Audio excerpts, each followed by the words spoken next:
Good morning, I'm Taylor Wilson, and today is Tuesday, June 3rd, 2025. This is the Excerpt.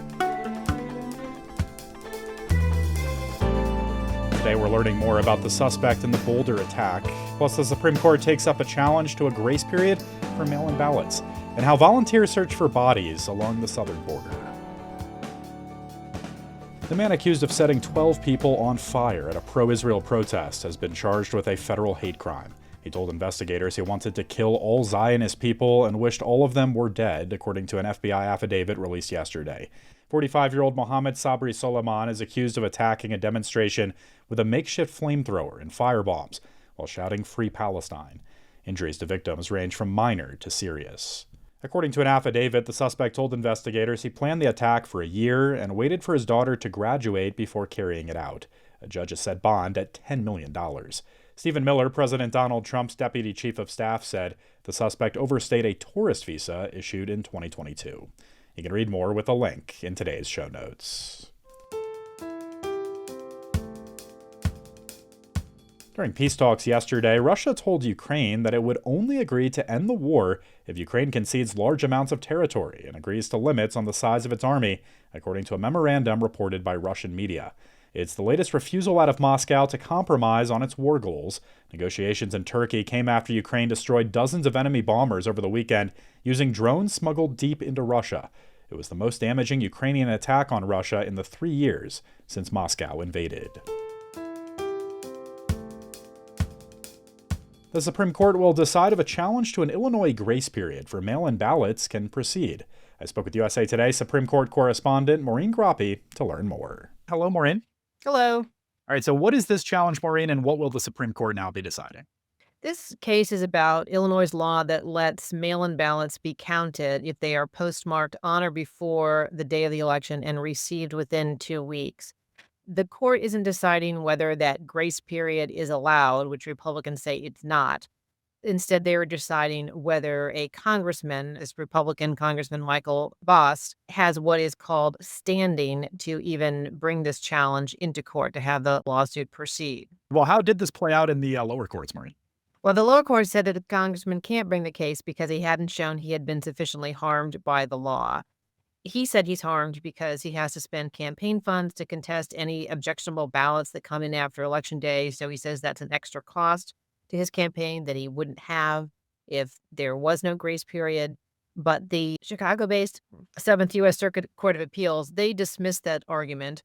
One of the judges said it was speculative at best that later ballots could cause him to lose an election. And the judge noted that this congressman won by 75% in the most recent election before this decision came out. But one of the 3 appeals court judges who ruled on this lawsuit said he would have let it proceed. Well, Republicans have been pushing back and even trying to end this practice in a variety of other ways. How so, Maureen? They've been challenging state laws individually, like in this suit and in Mississippi.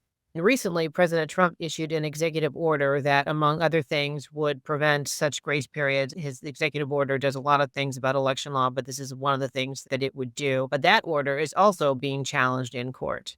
All right, and really, what's the potential broader impact of a SCOTUS decision here? Well, the broader impact for the specific legal question that the Supreme Court is agreed to hear is how hard it should be for a candidate to be able to challenge election law. What do they have to show? What kind of harms do they have to show to let them challenge an election rule that they don't agree with? And in the appeal to the court, trying to give them reasons for why they should take this case, the lawyers for the congressman said the court needed to hear this because there's this growing trend of courts limiting candidates' ability to challenge electoral rules. All right, we are smarter on all things Supreme Court anytime you stop by. Thanks, Maureen. Thanks for having me. A new study has found a link between chronic cannabis use, including in edible form, and an increased risk of cardiovascular disease that's comparable to the effects of smoking tobacco. The study is the latest to associate cannabis with negative health impacts and was conducted by researchers at the University of California, San Francisco, who analyzed the cardiovascular health of 55 people who consumed cannabis at least 3 times a week for at least a year. They found vascular function was reduced by about half when compared with those who did not consume cannabis regularly. They also showed signs of increased risk for premature heart disease, researchers found similar to tobacco smokers. Those included in the study were tested to ensure they do not smoke tobacco or vape and were not frequently exposed to secondhand tobacco smoke. You can read more of the study's findings with a link in today's show notes. At the southern border, a group of volunteers has a grim task: to find the remains of migrants who had passed away in the desert. I spoke with USA Today national immigration and border reporter Lauren Villagran for more. Thanks for joining me, as always, Lauren. Thanks, Taylor. So I want to hear about these volunteers and their work here in a second. But just first, how many migrants, Lauren, die along the border, especially in this part of the El Paso sector? So, Taylor, for the past 2 years, we don't actually know what the death toll has been border wide, California to Texas. What we do know is in El Paso sector, which is a 264-mile area stretching from West Texas through New Mexico, last year, 176 remains of likely migrants were found in the desert area here. The year before, it was 149. But Taylor, just 5 or 6 years ago, that number was in the single digits. So, how do folks often die along the border, Lauren? What are some of the causes, and why is this part of the border so deadly?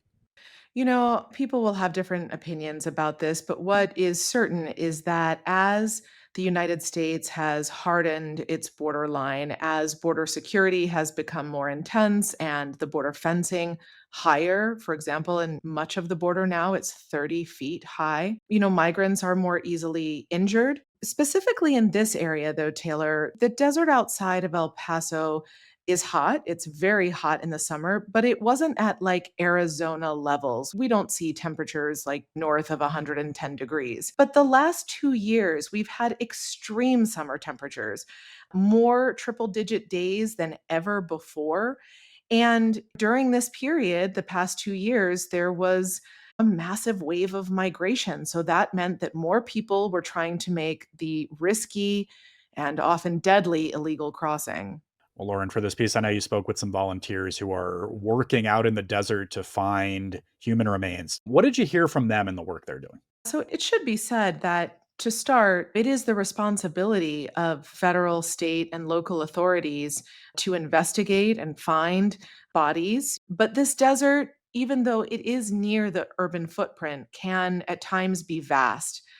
This particular New Mexico based group called Battalion Search and Rescue, run by James Holman and Abby Carpenter, is fashioned after other groups like it in Arizona and California, where volunteers have rallied to search for missing migrants and often turn up migrant remains. Here in southern New Mexico, this group goes out once a month, combs through the desert, looking for any remains that may have been left behind, or in a best case scenario, migrants who might be lost or missing. Unfortunately, in recent months, they've often turned up bones. Such a trying work. What happens with the remains once they find them, Lauren? These volunteers fill out paperwork noting the precise location of the remains that they have found. They tie brightly colored tape to desert brush and they phone it in to local law enforcement. The volunteers are not authorized to touch or collect the bones. So the ball really lies with the state, both the Office of the Medical Investigator in New Mexico and local law enforcement, like the Doñana County Sheriff, to go out and collect the remains that are still there in the desert. These folks, who are they, Lauren? What prompted them to get involved with this type of work? And I'm also curious what they say about the impact on them and what they've come away with after it. Yeah, so for example, Abby Carpenter is a retired college administrator. She used to teach English as a second language classes in Arizona. And when she went on her first search, she told me it was a really emotional moment in which she recalled hearing about the journeys of her students, migrants who did survive the dangerous journey through the desert, who now live and work in the United States. And in seeing the piles of clothes that you sometimes find in the desert, Taylor, pants and shirts and abandoned things left behind, she told me she really saw the journeys of her former students. I know that some of those who got involved here had recently learned about the uptick in migrant deaths. And what's harrowing about it, Taylor, is that the number 176 is the number of bodies that were found. But as these volunteers tell me, every time they go to look, they often find a new site, which means that there could be more remains out in the desert that remain undiscovered. Wow. Well, as for Customs and Border Protection, you mentioned this missing migrant program that they created back in 2017. It's been renamed the Missing Alien Program here under the latest Trump administration. What can you tell us about that program and its potential impact amid all this? U.S. Border Patrol agents are frequently the first to come upon remains or migrants, obviously in distress. So, this was a program that is run by US Border Patrol that tries to work to connect family members to their consulates and the possibility of remains.